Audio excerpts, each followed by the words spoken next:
Intestinal diseases తో బాధపడుతున్నారా? Gastric సమస్యతో ఇబ్బంది పడుతున్నారా? ఐబిఎస్ కి రీజన్స్ ఏంటి? ఈ ప్రాబ్లం కి హోమియోపతిలో ఎటువంటి చికిత్స అందుబాటులో ఉందో మనకు తెలియజేయడానికి హోమియోకేర్ ఇంటర్నేషనల్ డాక్టర్ సమీరా గారు మనతో పాటు ఉన్నారు. వారిని అడిగి మరిన్ని విషయాలు తెలుసుకుందాం. Hi doctor, good afternoon. Good afternoon అండి. డాక్టర్, ముందుగా చెప్పండి, గ్యాస్ట్రిక్ ప్రాబ్లం అనేది చాలా కామన్ ప్రాబ్లం లాగా తయారైంది ఈ మధ్య కాలంలో చూసుకున్నట్లయితే. అసలు ఇది రావడానికి రీజన్స్ ఏంటి? ఇంత కామన్ ప్రాబ్లం లాగా ఎందుకు తయారైంది? మెయిన్లీ మనం గ్యాస్ట్రైటిస్కి రీజన్ చూసుకున్నట్టయితే మన food habits, sedentary life style వల్ల ఏమవుతుంది, ప్రాపర్ ఇంటేక్ ఆఫ్ ఫుడ్ అనేది తగ్గిపోయింది. అండ్ నాన్ వెజ్ కానీ స్పైస్ ఇంటేక్ కానీ ఎక్కువగా అయిపోయింది. సెడెంటరీ లైఫ్ స్టైల్ అంటే ఏంటి అంటే లాంగ్ టర్మ్ సిట్టింగ్ కానీ లాంగ్ స్టాండింగ్ కానీ లైఫ్ స్టైల్ వల్ల ప్రాపర్ మీల్ ఇంటేక్ అనేది తగ్గిపోయింది. ప్రాపర్గా 3 meals a డే కాకుండా నైట్ షిఫ్ట్స్ చేసుకుంటే ఎర్లీ మార్నింగ్ ఫుడ్ తీసుకుంటూ ఉంటారు. దానివల్ల మన డైజెస్టివ్ సిస్టమ్ అనేది వీక్ అయిపోతూ ఉంటుంది. కాన్స్టెంట్గా అన్హెల్దీ ఫుడ్ తీసుకున్నప్పుడు ఏమవుతుంది, బ్యాడ్ బ్యాక్టీరియా అనేది పైలప్ అయిపోతుంది. మన గట్లో బ్యాక్టీరియాస్ అనేవి ఉంటాయి. Good bacteria and bad bacteria కిందికి మనం తీసుకుంటూ ఉంటాము. గుడ్ బ్యాక్టీరియా ఇప్పుడు వస్తుంది, మనం హెల్దీ ఫుడ్ ఎప్పుడైతే కాన్స్టెంట్గా తీసుకుంటూ ఉంటామో గుడ్ బ్యాక్టీరియా అనేది ఫామ్ అయిపోయి అది మన డైజెస్టివ్ సిస్టమ్ని హెల్దీగా ఉంచుతుంది. ఎప్పుడైతే మనం బ్యాడ్ ఫుడ్, జంక్ ఫుడ్, కాన్స్టెంట్గా స్పైసీ ఫుడ్ తీసుకుంటూ ఉంటామో బ్యాడ్ బ్యాక్టీరియా అనేది పైలప్ అయిపోతుంది. బ్యాడ్ బ్యాక్టీరియా పైలప్ అయినప్పుడు ఏమవుతుంది, గ్యాస్ట్రిక్ డిస్టర్బెన్సెస్ కానీ ఇన్సెస్టినల్ డిస్టర్బెన్సెస్ కానీ అయ్యి అది తేల్పుల్లాగా లేకపోతే గ్యాసెస్ సెక్రీషన్స్ ఎక్కువగా అవ్వడం, రిఫ్లెక్సెస్ రావడం, తిన్న ఫుడ్ అనేది నోట్లోకి రావడం, ఇవి చాలా కామన్గా చూస్తూ ఉంటాం. గ్యాస్ట్రిక్ డిస్టర్బెన్సెస్ స్టార్ట్ అయిందంటే నెక్స్ట్ ఏమవుతుంది, మోషన్ డిస్టర్బెన్సెస్ వస్తాయి. మోషన్ డిస్టర్బెన్సెస్ అంటే కాన్స్టిపేషన్ కానీ డయేరియా కానీ ఇది కాన్స్టెంట్గా లాంగ్ టర్మ్లో రన్ అయినప్పుడు ఏంటంటే ఐబిఎస్ లాంటి సిమ్టమ్స్ వచ్చే అవకాశాలు ఉంటుంది. ఓకే డాక్టర్, అయితే గ్యాస్ట్రిక్ ప్రాబ్లం వచ్చింది, గ్యాస్ట్రైటిస్ వాళ్ళకి వచ్చింది అని తెలియదు, అసలు ఎలాంటి సిమ్టమ్స్ ద్వారా ఇది గ్యాస్ట్రైటిస్ అని తెలుసుకోగలుగుతారు? ఎందుకంటే నార్మల్గా కూడా ఒక 2-3 days ఫుడ్ మానేయడము లేదంటే చిన్న స్కిప్ చేయడము ఇలాంటివి చేసినప్పుడు అలాంటివి వస్తుంటాయి. లాంగ్ టర్మ్లో దీని ఎఫెక్ట్ ఎలా ఉంటుంది అండ్ ఎలాంటి సిమ్టమ్స్ కనిపిస్తాయి? ఎస్, డెఫినెట్లీ గ్యాస్ట్రైటిస్లో మెయిన్ సిమ్టమ్ మనం చూసుకున్నట్టయితే తేల్పులు రావడం, అంటే గ్యాస్ నోట్లోకి రావడం లేదా తిన్న ఫుడ్ అనేది రివర్ట్ బ్యాక్ అవ్వడం. దీన్ని GERD అంటాం, మనం గ్యాస్ట్రో ఈసోఫేగల్ రిఫ్లెక్స్ డిసీజ్ అంటాం. దీంట్లో ఏమవుతుంది, మన తిన్న ఫుడ్ అనేది ప్రాపర్గా డైజెస్ట్ అవ్వకుండా కొన్ని ఫుడ్ పార్టికల్స్ అనేవి నోట్లోకి రావడం జరుగుతూ ఉంటాయి. ఛాతీలో మంట, కడుపులో మంట, ఇవి చాలా ఎక్కువగా చూస్తుంటాం. ఇది మెయిన్గా ఓల్డ్ ఏజ్ వాళ్ళల్లో ఎక్కువగా చూస్తుంటాం. ఎందుకంటే వాళ్ళకి డైజెస్టివ్ సిస్టమ్ అనేది వీక్ అయిపోయి ఉంటుంది. లాంగ్ టర్మ్ మెడికేషన్ వాడుతూ ఉంటారు. ఇప్పుడు డయాబెటీస్ కానీ హైపర్ టెన్షన్ కానీ కార్డియాక్ మెడిసిన్స్ లాంగ్ టర్మ్గా వాడుతూ ఉంటారు. సో ఈ long term medicine side effects వల్ల కూడా డైజెస్టివ్ సిస్టమ్ అనేది వీక్ అవ్వడం లేదా గ్యాస్ట్రైటిస్ రావడం ఎక్కువగా చూస్తూ ఉంటాం. అలాంగ్ విత్ ఛాతీలో మంట, కడుపులో మంట, మనకు పెయిన్ కూడా వస్తుంది. కొంతమంది నైట్స్ పెయిన్ వస్తుంది, లెఫ్ట్ సైడ్ పెయిన్ వస్తుంది అని హార్ట్ అటాక్తో కన్ఫ్యూజ్ అవుతూ ఉంటాం. రేడియేటింగ్ పెయిన్ అనేది హార్ట్ అటాక్లో ఉంటుంది, అంటే హార్ట్ రిలేటెడ్ డిసీజెస్లో. బట్ గ్యాస్ట్రిక్ పెయిన్ ఎలా ఉంటుంది, ఇలా పొడిచినట్టు అవ్వడము, ఛాతీలో మంటతో పొడిచినట్టు అవ్వడం, తేల్పులు రావడం ఎక్కువగా ఉంటుంది. సో కాన్స్టెంట్గా మీరు గ్యాస్ మెడిసిన్స్ తీసుకుంటూ ఉంటే ఏంటంటే తీసుకున్నప్పుడు మాత్రమే తగ్గడం, మళ్ళీ ఆపినాక మళ్ళీ రివర్ట్ బ్యాక్ అవ్వడం. ఇది లాంగ్ టర్మ్లో రన్ అయినప్పుడు IBS కానీ GERD కానీ IBD కానీ ఇలాంటి సిమ్టమ్స్కి లీడ్ అయ్యే అవకాశాలు ఉంటుంది. అండ్ కొంతమంది ఆటో ఇమ్యూన్ డిసీజెస్తో బాధపడుతూ ఉంటారు. ఆటో ఇమ్యూన్ డిసీజెస్ అంటే మన బాడీలో ఇమ్యూన్ సిస్టమ్ ఏదైతే ఉందో, మన బాడీని కాపాడే ఇమ్యూన్ సిస్టమ్ ఏదైతే ఉందో అది మన బాడీ హెల్దీ సెల్స్ మీద ఫైట్ చేస్తూ ఉంటుంది. దీంట్లో ఏమవుతుంది, సర్టన్ రిలేటెడ్ టు సిస్టమే కాకుండా డైజెస్టివ్ ట్రాక్ట్ డిస్టర్బెన్సెస్ కూడా వచ్చే అవకాశాలు ఉంటుంది. అండ్ కొంతమంది థైరాయిడ్తో బాధపడుతూ ఉంటారు, హైపోథైరాయిడిజం అండ్ హైపర్ థైరాయిడిజం. వీళ్ళల్లో కూడా కొంచెం కాన్స్టిపేషన్ అండ్ డయేరియా అనేది లాంగ్ టర్మ్లో వచ్చే అవకాశాలు ఉంటుంది. డాక్టర్, ఇప్పుడు మీరు అన్నట్టుగానే చాలా మంది ఏంటంటే ఈ గ్యాస్ట్రిక్ ప్రాబ్లం ఫేస్ చేసినప్పుడు ఏదో ఒక మెడిసిన్ యాంటాసిడ్ వేసుకుంటారు, రిలీఫ్ అవ్వగానే ఆపేస్తారు, దాన్ని అలా కంటిన్యూ చేస్తూ ఉంటారు, మంత్స్గా అలా కంటిన్యూ చేస్తుంటారు. ఇది లాంగ్ టర్మ్లో ఎలాంటి ఎఫెక్ట్ చూపిస్తుంది, దీనివల్ల ఎలాంటి హెల్త్ ఇష్యూస్ వస్తాయి? ఎస్, డెఫినెట్లీ కొంతమంది వితౌట్ ఎనీ డాక్టర్స్ ప్రిస్క్రిప్షనే వెళ్ళి PAN-20 కానీ లేదా సర్టన్ యాంటాసిడ్స్ కానీ తీసుకుంటూ ఉంటారు.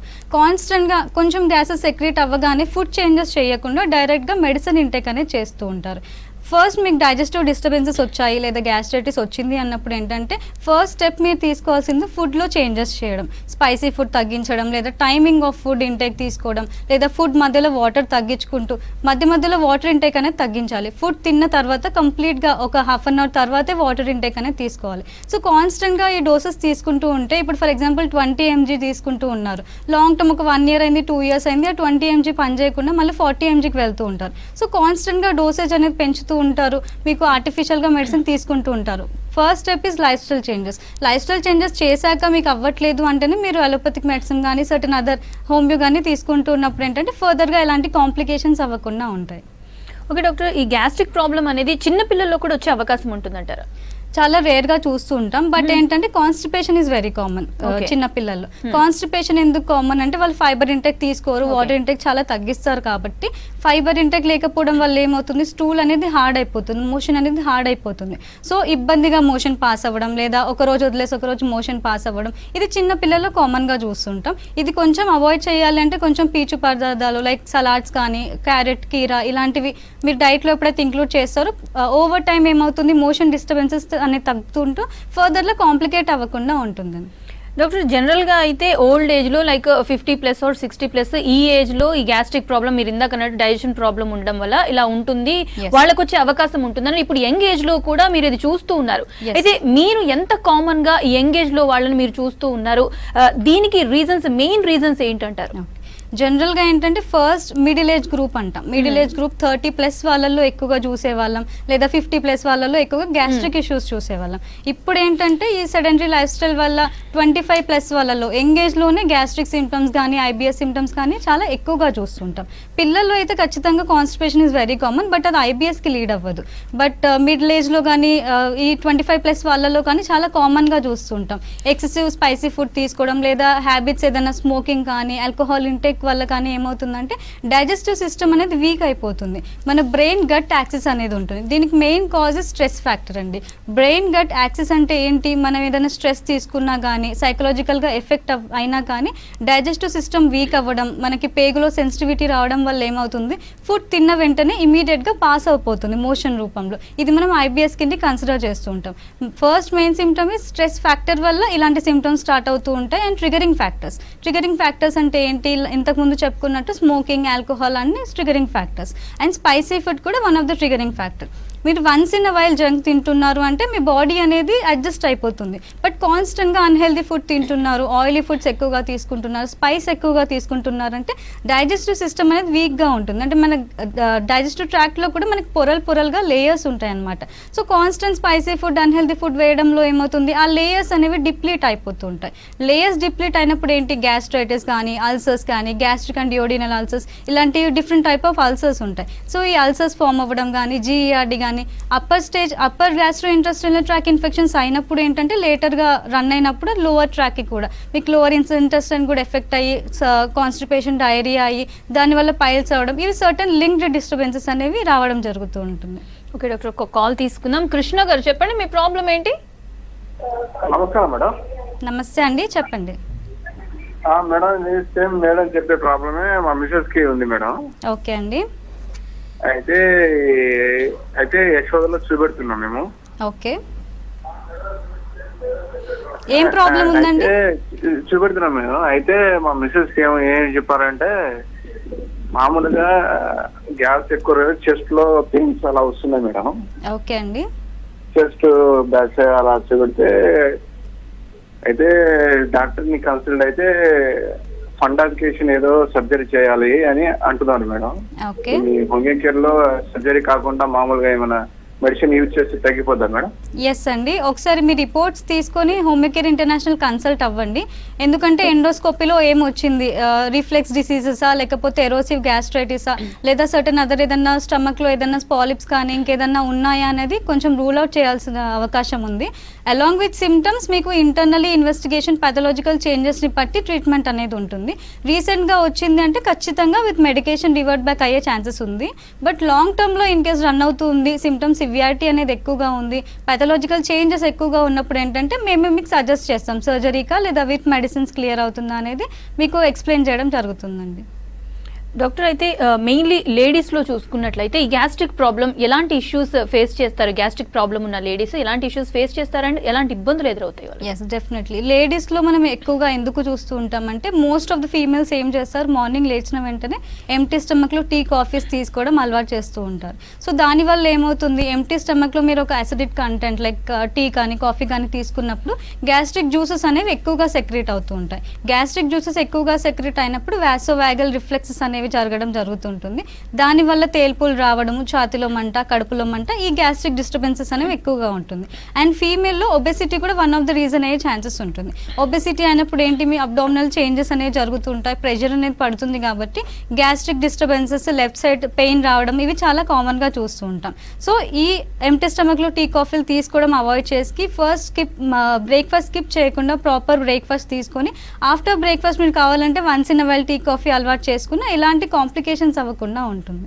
డాక్టర్, ఇందాక నుంచి మీరు అన్నారు ఐబిఎస్ ప్రాబ్లం వచ్చే అవకాశం ఉంది, గ్యాస్ట్రైటిక్ అలాగే కంటిన్యూ అవుతూ ఉంటే అని అన్నారు కదా. అసలు ఇది ఐబిఎస్ అంటే ఏంటి, దీనికి రీజన్స్ ఏంటి? Yes, definitely. ఐబిఎస్ అంటే ఇరిటబుల్ బవల్ సిండ్రోమ్ అని మనం అంటూ ఉంటాము. ఇది సిండ్రోమ్ అని ఎందుకు కన్సిడర్ చేస్తాము, డిసీజ్ అని ఎందుకు అనము అని మనం చూసుకున్నట్టయితే దీంట్లో సర్టన్ సిమ్టమ్స్ అనేవి ఇన్వాల్వ్ అయి ఉంటాయి, అంటే ఇంక్లూడ్ అయి ఉంటాయి. లైక్ గ్యాస్ట్రైటిస్ కానీ, ఇండైజెషన్ కానీ, జీఈఆర్డీ కానీ, కాన్స్టిపేషన్ కానీ, డయేరియా కానీ, ఇవన్నీ మిక్స్ అయ్యి మీకు సిమ్టమ్స్ అనేవి వస్తున్నాయి కాబట్టి ఇది సిండ్రోమ్ కిందకి మనం కన్సిడర్ చేస్తూ ఉంటాం. ఇది రావడానికి మెయిన్ కాజ్ మనం చూసుకున్నట్టయితే ఇది ఒక సైకోసోమాటిక్ డిజార్డర్ అని మనం చెప్తూ ఉంటాం. Along with life style psychosomatic disorder ఎందుకు అంటామంటే బ్రెయిన్ గట్ యాక్సిస్, ఇంతకుముందు చెప్పుకున్నట్టు సైకలాజికల్ స్ట్రెస్ వల్ల కానీ, బ్రెయిన్ ప్రెషర్ వల్ల కానీ ఏమవుతుంది అంటే స్టమక్ డిస్టర్బెన్సెస్ అనేవి స్టార్ట్ అవుతుంది, స్టమక్లో సెన్సిటివిటీ అనేది స్టార్ట్ అవుతుంది. సో ఫుడ్ తిన్న వెంటనే మోషన్ రూపంలో బయటికి రావడం, పెయిన్ రావడం చాలా కామన్గా చూస్తూ ఉంటాం. సో మెయిన్ కాజెస్ ఎవరిలో ఎక్కువగా చూస్తామంటే సేమ్ గ్యాస్ట్రైటిస్లో మనం ఏదైతే స్ట్రెస్ ఫ్యాక్టర్ అన్నామో అది మెయిన్ రీజన్ అని మనం చెప్తూ ఉన్నాం. ఐబిఎస్లో కూడా మెయిన్ రీజన్ ఈ స్ట్రెస్ కానీ, యాంగ్జైటీ కానీ. ఐబిఎస్ పేషెంట్స్కి ఏంటంటే యాంగ్జైటీ అనేది ఎక్కువగా ఉంటుంది, అంటే ఏదైనా మీటింగ్కి వెళ్ళినా కానీ ఆ యాంగ్జైటీ వల్ల మోషన్ పాస్ చేయాలన్న అర్జ్ అనేది ఉంటుంది, తిన్న వెంటనే మోషన్ పాస్ చేయాలన్న అర్జ్ అనేది ఉంటుంది. ఆ గ్యాస్ట్రిక్ డిస్టర్బెన్సెస్ వల్ల ఏంటంటే వాళ్ళు సోషల్గా పర్ఫామ్ చేయలేకపోతుంటారు, మింగిల్ అవ్వలేకపోతూ ఉంటారు. ఆ స్ట్రెస్ ఫ్యాక్టర్తో పాటు ఈ triggering factor smoking, drinking, spicy intake ఎవరైతే తీసుకుంటున్నారో, ఆటో ఇమ్యూన్ డిసీజెస్కి ఎవరైతే లాంగ్ టర్మ్ మెడికేషన్ వాడుతున్నారో అవి కూడా వన్ ఆఫ్ ద రీజన్ అయ్యే ఛాన్సెస్ ఉంటుంది. అండ్ ఎవరికైతే ఫ్రీక్వెంట్గా అల్సర్స్ అవుతున్నాయి, గ్యాస్ట్రిక్ అల్సర్స్ ఉంటాయి, డియోడినల్ అల్సర్స్ ఉంటాయి. గ్యాస్ట్రిక్ అల్సర్స్లో ఏమవుతుంది, ఫుడ్ తిన్న తర్వాత మనకు బెటర్ ఫీల్ అనేది అవుతుంది, పెయిన్ అనేది రిలీఫ్ అవుతుంది. సో గ్యాస్ట్రిక్ అల్సర్స్ పేషెంట్ ఏం చేస్తారు, కాన్స్టెంట్గా ఫుడ్ ఇంటేక్ చేస్తూ ఉంటారు, వెయిట్ గెయిన్ అవుతూ ఉంటారు. డియోడినల్ అల్సర్స్ వాళ్ళు ఏం చేస్తారు, ఫుడ్ తిన్న తర్వాత పెయిన్ అనేది ఎక్కువగా ఉంటుంది. సో పెయిన్ ఎక్కువగా ఉందని చెప్పి ఫుడ్ తినడానికి భయపడుతూ ఉంటారు, అవాయిడ్ చేస్తూ ఉంటారు. దానివల్ల ఏమవుతుంది, వెయిట్ లాస్ అవ్వడము, వీక్నెస్ అవ్వడం ఇది చాలా కామన్గా చూస్తూ ఉంటాం.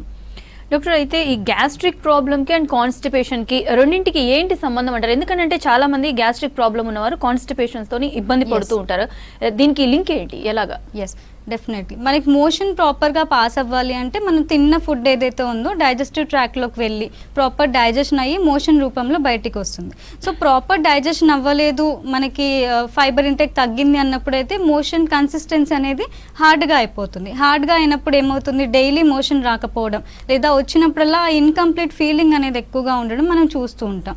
ఆ ఇన్కంప్లీట్ ఫీలింగ్ ఎప్పుడు ఉంటుంది, మనకి ప్రాపర్గా మోషన్ పాస్ అవ్వనప్పుడు. మోషన్ పాస్ అవ్వలేదు, హార్డ్గా ఉంది అన్నప్పుడు ఏమవుతుంది, రెక్టమ్ మజిల్స్ అనేవి టైట్నెస్ అనేది తగ్గిపోతుంది. సో అక్కడ హార్ట్ స్టూల్ అనేది బయటకు వస్తుంది అన్నప్పుడు ఆ టేర్ అనేది జరిగి అక్కడ పైల్స్ ఫామ్ అవ్వడం, ఫిజర్స్ ఫామ్ అవ్వడం అవి కూడా లేటర్ స్టేజెస్లో చూస్తూ ఉంటాం. ఐబిఎస్లో ఓన్లీ కాన్స్టిపేషనే కాకుండా మనం డయేరియా కూడా చాలా ఎక్కువగా చూస్తూ ఉంటాం. డయేరియా అంటే ఏంటి, లూజ్ మోషన్స్, ఫ్రీక్వెంట్గా మోషన్ పాస్ అవ్వడము, లేదా వచ్చినప్పుడల్లా చాలా లూజ్గా వెళ్ళడము. అండ్ ఫుడ్ తిన్న వెంటనే మోషన్ పాస్ అవ్వడం ఈజ్ మెయిన్ ఐబిఎస్ సిమ్టమ్. తిన్న వెంటనే ఇమీడియట్గా ఒక 5-10 మినిట్స్లోనే మోషన్కి వాష్రూమ్కి రష్ చేస్తూ ఉంటారు. ఆ కెపాసిటీ అనేది ఉండదు, ఆ ఇన్వాలంటరీ యాక్షన్ అనేది కొంతమందిలో ఎక్కువగా ఉంటుంది. సో కాన్స్టిపేషన్, డయేరియా రెండు ఉండే ఛాన్సెస్ ఉంటుంది. అండ్ కొంతమందికి ఆల్టర్నేట్ అవుతూ ఉంటుంది, లైక్ కొన్ని రోజులు కాన్స్టిపేషన్ ఉంటుంది, ఆఫ్టర్ దట్ మళ్ళీ డయేరియా ఉంటుంది, మళ్ళీ సైకిల్ అనేది రిపీట్ అవుతూ ఉంటుంది. సో కాన్స్టెంట్గా వాళ్ళకి ఏదో ఒక మోషన్ డిస్టర్బెన్సెస్ అయింది అన్నప్పుడు డైజెస్టివ్ ట్రాక్ ఇన్ఫెక్షన్స్ ఎక్కువ అవ్వడము, లేదా దానివల్ల డిప్రెషన్ ఎక్కువ అవ్వడం. సో ఇలాంటి వాటికి ఏంటి, ఎలాంటి పాథలాజికల్ చేంజెస్ ఉండవు ఐబిఎస్లో. మీరు ఎన్ని టెస్టులు చేసినా నార్మల్ అనే వస్తుంది. బట్ ఐబిడి, ఐబిఎస్కి కన్ఫ్యూజ్ అవుతూ ఉంటారు. ఐబిడిలో ఏంటి, ఎండోస్కోపీ చేసినా, కొలోనోస్కోపీ చేసినా మీరు క్లియర్గా రూల్ అవుట్ చేసుకోవచ్చు. సో ఎవరికైతే ఇలాంటి gastritis symptoms, certain other symptoms ఉన్నాయో ప్రాపర్గా రూల్ అవుట్ చేసుకొని ఏ ప్రాపర్ డిసీజ్ అనేది తెలుసుకొని మెడిసిన్ అనేది స్టార్ట్ చేయడం చేయాల్సి ఉంటుంది.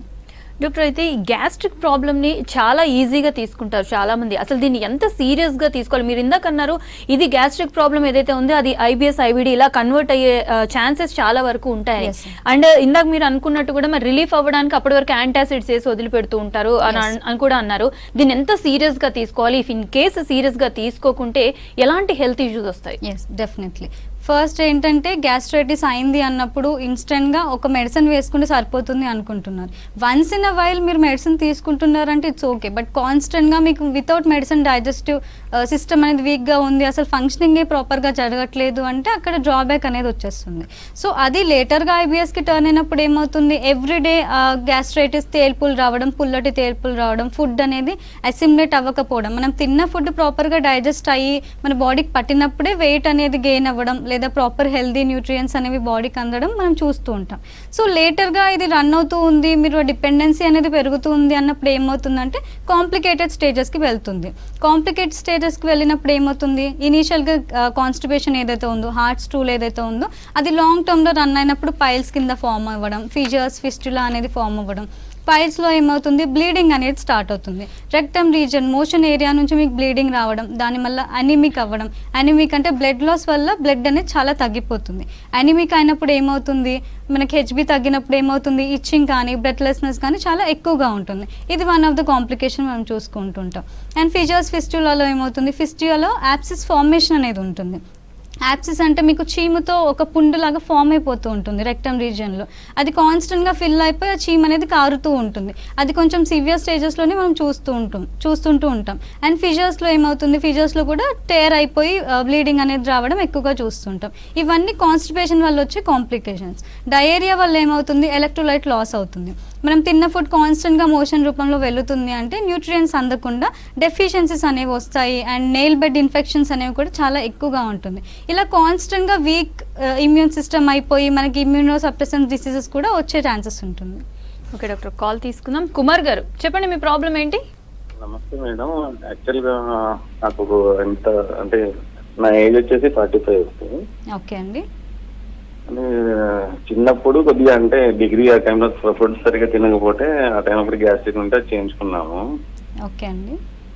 అయితే ఇప్పుడు అంటే కంటిన్యూస్ గా నాకు గెవాక్స్ అంటే గ్యాస్ట్రిక్ ట్రబుల్ వచ్చినప్పుడు గెవాక్స్ అని వాడుతుంటాము, అది చేస్తుంటాము. అంటే మంత్లీ ఒకసారి అవసరం అనుకుంటే ప్యాన్ వేసుకుంటాము 5 days 1 week అట్లా. దానివల్ల ప్రాబ్లమ్స్ ఉంటాయి ఫ్యూచర్ లో. వన్స్ ఇన్ అ మంత్ వేసుకుంటున్నారంటే ఎలాంటి కాంప్లికేషన్స్ ఉండవండి. బట్ ఏంటంటే ఎవ్రీ మంత్ కూడా తీసుకోకుండా మీరు కొంచెం లైఫ్ స్టైల్ చేంజెస్ చేసుకోవడం ఈజ్ వెరీ ఇంపార్టెంట్. తినే ఫుడ్లో ఏంటంటే మీరు ఫైబర్ ఇంటేక్ ఇంక్రీజ్ చేయడం, వాటర్ ఇంటేక్ ఇంక్రీజ్ చేయడం, కొంచెం స్పైస్ కంటెంట్ అనేది తగ్గించుకోవడం, అండ్ డైజెషన్ ప్రాపర్గా ఉందా లేదా అనేది చూసుకుంటూ ఫైబర్ ఇంటేక్తో పాటు వాటర్తో పాటు అలాంగ్ విత్ దాట్ కొన్ని యాక్టివిటీస్ లైక్ యోగా కానీ మెడిటేషన్ కానీ ఇలాంటి సెడెంటరీ లైఫ్ స్టైల్కి దూరంగా ఉండడం ట్రై చేయండి. సో ఈ లైఫ్ స్టైల్ చేంజెస్ చేశాక కూడా మీకు నీడ్ ఉంది అంటే వన్స్ ఇన్ అ మంత్ మీరు వేసుకుంటే ఎలాంటి ప్రాబ్లం ఉండదు.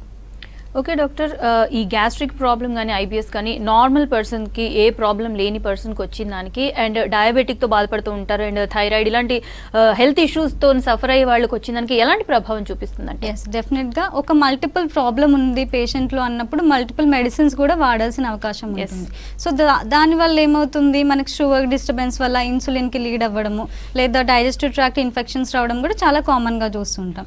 ఓన్లీ గ్యాస్ట్రైటిస్ ఉంది అంటే constantly you can focus on digestive tract infections. మీరు హోమియోపతికి వస్తే ఎలాంటి చేంజెస్ ఉంటాయి అంటే ఓవరాల్ కాన్స్టిట్యూషనల్ మెడిసిన్ అనేది ఉంటుంది. కాన్స్టిట్యూషనల్ మెడిసిన్ అంటే ఏంటి, మీ మైండ్ కానీ సైకలాజికల్ డిస్టర్బెన్స్ కానీ పాస్ట్ హిస్టరీ కానీ ప్రజెంట్ హిస్టరీ కానీ అన్నీ నోట్ చేసుకుని మెడిసిన్ ఇవ్వడం జరుగుతుంది. సో దానివల్ల ఏమవుతుంది, కంప్లీట్గా ఒకే సిస్టమ్ మీద ఫోకస్ అవ్వకుండా ఓవరాల్ యాజ్ ఎ పర్సన్ మీరు ఎవరు అనేది మెడిసిన్ ఇవ్వడం జరుగుతుంది. కాబట్టి మీకు ఫంక్షనింగ్ డిస్టర్బెన్సెస్ అవ్వకుండా ఉంటాయి. ఇప్పుడు ఒక మెడిసిన్ వాడుతున్నామా టెండెన్సీ ఉండిపోతుందా బాడీలో, డైలీ మెడిసిన్ వాడుతున్నారు, ఆ డిపెండెన్సీ అనేది పెరుగుతుంది. ఆ డిపెండెన్సీ తగ్గడానికి మీకు హోమియోపతి అనేది హెల్ప్ అవుతుంది. ఇప్పుడు ఫర్ ఎగ్జాంపుల్ థైరాయిడ్కి కూడా మెడిసిన్ వాడుతూ ఉంటారు మోస్ట్ ఆఫ్ ద పేషెంట్స్. రీసెంట్గా థైరాయిడ్ వచ్చింది, ఫర్ ఎగ్జాంపుల్ మీరు 25 mcg వాడుతున్నారు అన్నప్పుడు ఇఫ్ యూ అప్రోచ్ హోమియోపతి, మా వే ఆఫ్ ట్రీట్మెంట్ ఎలా ఉంటుందని అంటే 25 mcg అనేది కంటిన్యూ చేసుకుంటూ హోమియోపతిక్ డోసేజ్ అనేది ఇంట్రడ్యూస్ చేయడం జరుగుతుంది.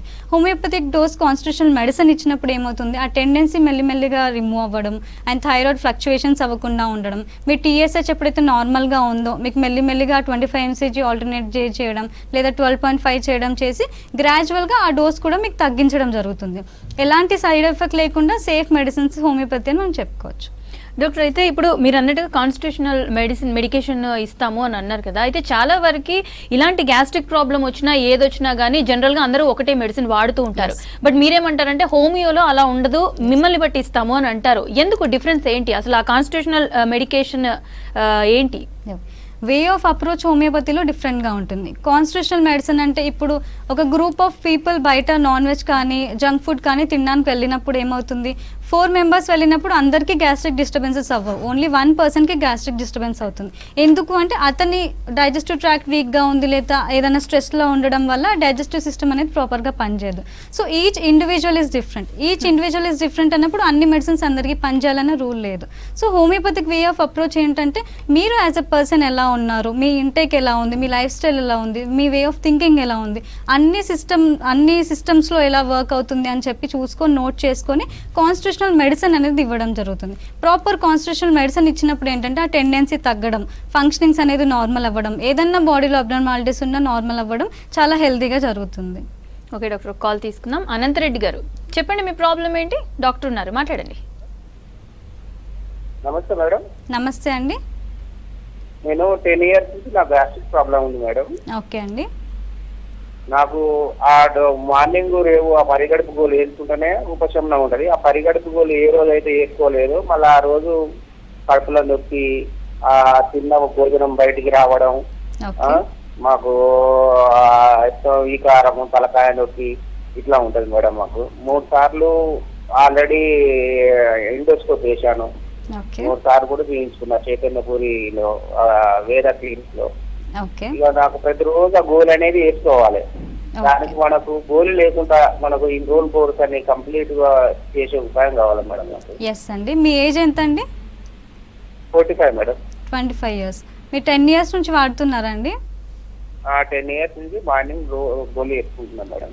ఓకే, ఒకసారి near by Homeocare international consult అవ్వండి. మీ రిపోర్ట్స్ అన్ని తీసుకొని మీ ఎండోస్కోపీ ఏదైతే ఉందో తీసుకొని ఒకసారి near by Homeocare international consult అవ్వండి. నేను ఇందాక చెప్పినట్టు వే ఆఫ్ అప్రోచ్ హోమియోపతిలో డిఫరెంట్గా ఉంటుంది, బట్ కొంచెం లాంగ్ టర్మ్గా వాడాల్సి ఉంటుంది. ఎందుకంటే 10 years నుంచి మీరు ఎగ్జిస్టింగ్ ప్రాబ్లం ఉంది అంటున్నారు అండ్ ఆ డిపెండెన్సీ కూడా పెరిగింది. 10 years నుంచి ఎవ్రీడే మీరు ఒక మెడిసిన్ వేస్తున్నారు అంటే ఈజీగా డిపెండెన్సీ అనేది తగ్గదు. మీరు ఒక రోజు ఆపేసినా కానీ మీకు సిమ్టమ్స్ అని రివర్స్ బ్యాక్ అయ్యే ఛాన్సెస్ ఉంటుంది.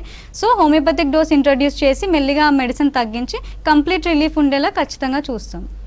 డాక్టర్ అయితే ఇప్పుడు వచ్చిన కాలర్ని బట్టి చూస్తే ఇలాగ 10 years, 5 years, 15 years ఇలా లాంగ్ టైంలో కూడా వాడే వాళ్ళని మనం చాలా మందిని చూస్తుంటాం. అయితే ఈ హోమియో మెడిసిన్ ద్వారా కంప్లీట్ క్యూర్ ఉంటుంది అంటారా?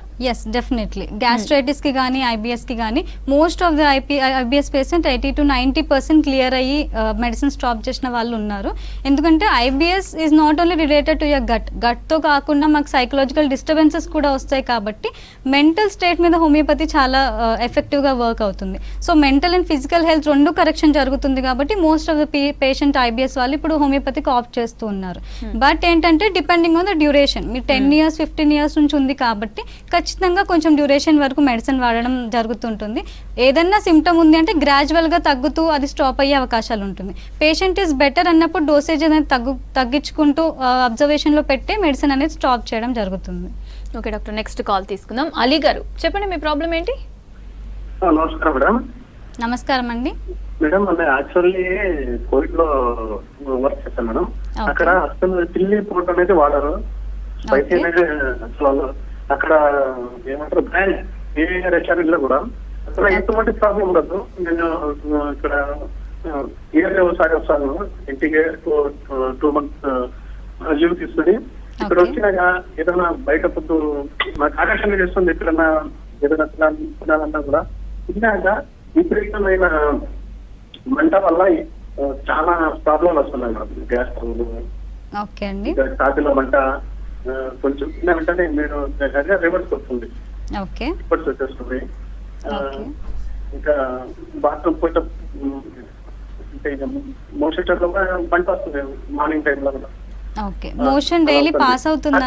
నేను అక్కడ ఉంటాను కదా, అక్కడ ఎటువంటి ప్రాబ్లం ఎందుకంటే అక్కడ స్పైసీ అనేది ఉండదు మేడం. ఓకే, స్పైసీ అసలు టచ్ చేయరు. ఇక్కడికి వచ్చినాక ఏదైనా కొంచెం ఇంట్లో కూడా వాళ్ళు ఏదో తింటారు, చాలా ఇబ్బందిగా ఉంటుంది. అది నార్మల్ కదా మేడం. ఇక్కడికి వచ్చినాకనే నాకు అలాంటి ఏం లేదు. అక్కడ తినకపోవడం ఇక్కడ తింటే స్పైసీ తినకూడదు అలా అని అనుకున్నాను. ఎస్ అండి, అక్కడ clearly triggering factor spicy food అని మనకు తెలుస్తుంది. ఎందుకంటే most of the patient complaint చేస్తూ ఉంటారు, ఇక్కడ ఇంట్లో ఉన్నప్పుడు హెల్తీగా ఉన్నాము, లేదా ఫారెన్ వెళ్ళి వచ్చాక, లేదా మీరు చెప్పినట్టు అక్కడ దుబాయ్ కానీ అటు సైడ్ వెళ్ళి వచ్చాక కూడా ఎక్కువగా అవుతుందని చెప్తూ ఉంటారు. సో క్లియర్లీ ట్రిగరింగ్ ఫ్యాక్టర్ మీకు స్పైసీ ఫుడ్ కానీ అన్హెల్దీ ఆయిల్స్ కానీ పడట్లేదు అన్నప్పుడు అది కొంచెం దూరంగా పెట్టండి. అండ్ లైఫ్ స్టైల్ అనేది ప్రాపర్గా మెయింటైన్ చేయండి, ట్రిగర్ అవ్వకుండా ఉంటుంది. కాన్స్టెంట్గా ట్రిగర్ తెలిసి కూడా మీరు ఇంటేక్ చేస్తున్నారంటే బ్యాడ్ బ్యాక్టీరియా అనేది పైలప్ అయిపోయి డైజెస్టివ్ డిస్టర్బెన్సెస్ రావడం చాలా కామన్గా ఉంటుంది. మీకు ఇన్ కేస్ లాంగ్ టర్మ్లో ఇది రన్ అవుతుంది అంటే ఒకసారి near by homeo care international consult అవ్వండి. డాక్టర్, అయితే ఈ గ్యాస్ట్రిక్ ప్రాబ్లం ఇది ఉన్న వాళ్ళు ఎలాంటి ఫుడ్ని రిస్ట్రిక్ట్ చేయాలి అని ఎలాంటి డైట్ ఫాలో అవ్వాలి? హోమియో మెడిసిన్తో పాటు మీరేం చెప్తారు? Yes, definitely management is very important. 80% నేను మెడిసిన్ తీసుకుంటున్నా సరే ఎప్పుడైతే మేనేజ్మెంట్ చేస్తారో 20% ఆఫ్ ద డిసీజ్ అక్కడే క్లియరెన్స్ వచ్చేస్తుంది. సో మేనేజ్మెంట్ దీనికి ఐబిఎస్కి, గ్యాస్ట్రైటిస్కి, గ్యాస్ట్రిక్ డిస్టర్బెన్సెస్కి మనం చూసుకున్నట్టయితే మెయిన్గా పులుపు పదార్థాలు ఏవైతే ఉన్నాయో అవి కంప్లీట్గా అవాయిడ్ చేయాల్సిన అవకాశం ఉంటుంది. అండ్ స్పైసీ ఫుడ్, ఈ ట్రిగర్స్ ఏవైతే ఉన్నాయి, స్మోకింగ్ కానీ, డ్రింకింగ్ కానీ, స్పైసీ ఫుడ్ కానీ, ఇవి కొంత శాతం అవాయిడ్ చేయాల్సిన అవసరం ఉంటుంది. వన్స్ ఇన్ అ వైల్ మీరు తీసుకుంటే ఎలాంటి ప్రాబ్లం ఉండదు, బట్ కాన్స్టెంట్గా తీసుకున్నప్పుడే ప్రాబ్లం అనేది ఉంటుంది. So along with spicy food మీరు ప్యాక్డ్ ఫుడ్ కానీ, ఆయిల్స్ అనేవి రీయూజ్ చేయడం కానీ ఇవి కొంచెం తగ్గించాల్సిన అవకాశం ఉంటుంది.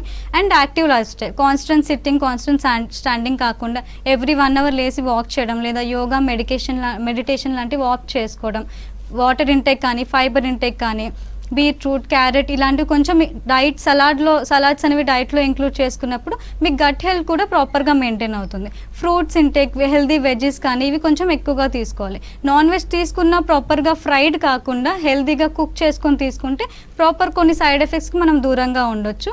అండ్ వాకింగ్ లాంటివి కూడా అలవాటు చేసుకుంటే సైకలాజికల్ డిస్టర్బెన్సెస్ ఎవరికైతే ఉన్నాయో వాళ్ళు కొంచెం మెడిటేషన్ కూడా చేస్తూ ఉండాలి. ఎందుకంటే బ్రెయిన్ గట్ యాక్సెస్ అనేది హెల్దీగా ఉన్నప్పుడే మీకు ఈ డిస్టర్బెన్సెస్ రాకుండా ఉంటాయి. ఓకే డాక్టర్, అయితే చాలామంది అంటూ ఉంటారు యాక్చువల్గా ఈ గ్యాస్ట్రిక్ ప్రాబ్లం ఉన్న వాళ్ళు మిల్క్ తీసుకోవద్దు ఆర్ పెరుగు తీసుకోవద్దు అంటారు, ఇది నిజమే అంటారా? మిల్క్ అంటే మిల్క్ నాట్ డైల్యూటెడ్ ఫామ్లో తీసుకోవచ్చు, బట్ పెరుగు ఎవరైతే తీసుకుంటున్నారో అది థిక్గా కాకుండా మజ్జిగ ఫామ్లో తీసుకుంటే ఇట్ ఈస్ హెల్దీ. ఎందుకంటే గడ్డ పెరుగు తీసుకుంటూ ఉంటారు, అది డైజెస్టివ్ ట్రాక్లో వెళ్ళి ప్రాపర్గా డైజెషన్ అవ్వదు మోస్ట్ ఆఫ్ ద పీపుల్కి. బట్ మీరు బటర్ మిల్క్ ఫామ్లో అంటే మజ్జిగ ఫామ్లో తీసుకున్నప్పుడు ఏంటంటే ప్రాపర్గా మీకు డైజెషన్కి హెల్ప్ అవుతుంది అండ్ ప్రోబయోటిక్ లాగా కూడా మీకు హెల్ప్ అయ్యే ఛాన్సెస్ ఉంటుంది. Okay, thank you doctor. ఇది ఇవాల్టి గుడ్ హెల్త్.